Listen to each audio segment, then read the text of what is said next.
O Ses Türkiye'nin 2016-2017 sezonu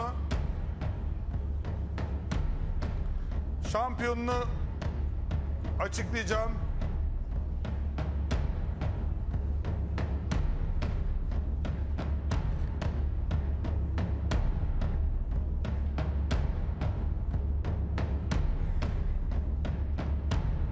O Ses Türkiye'nin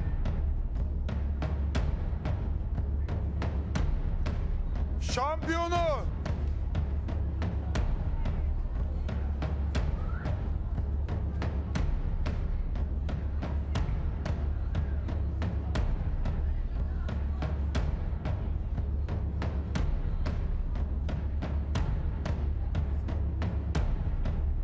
Doğu'dan.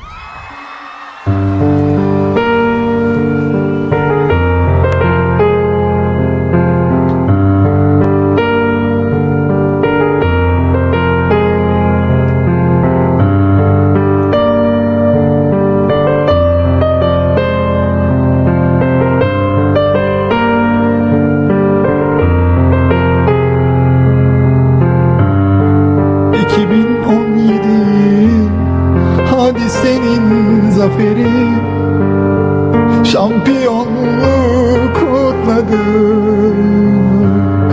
Birinciliği tüm Türkiye bekledi. Mısırlara esir olduk. Kalkan olmadı çişe, kimse sormadı Hadise bu sene alacak mı diye. Eğer sorarsak kaçacak ki sonra bu yarışmayı Gökhan ve Hakan kazanacak. Hadise sen sevinç yaşattın bizlere. Bu şarkıyı söylüyorum ben, Murat, Gökhan, Hakan ve Sibel'e. Acun abi, biz Almanya'dan gelmedik. Senin gibi bir yapımcı hayatta görmedik. Patlamış mısırları sensiz hiç yemedik. Hadise sen sevinç yaşattın bizlere.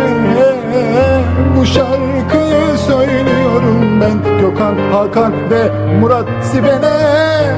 Acun abi, biz Almanya'dan gelmedik. Senin gibi bir yapımcı hayatta görmedik. Patlamış mısırları sensiz hiç yemedik. Patlamış mısırlarım oldu benim. Tencereden patır patır, çatır çutur, kütür kütür patladılar. Hadise içinde tüm kalbimiz, yüreğimiz, tenceremiz.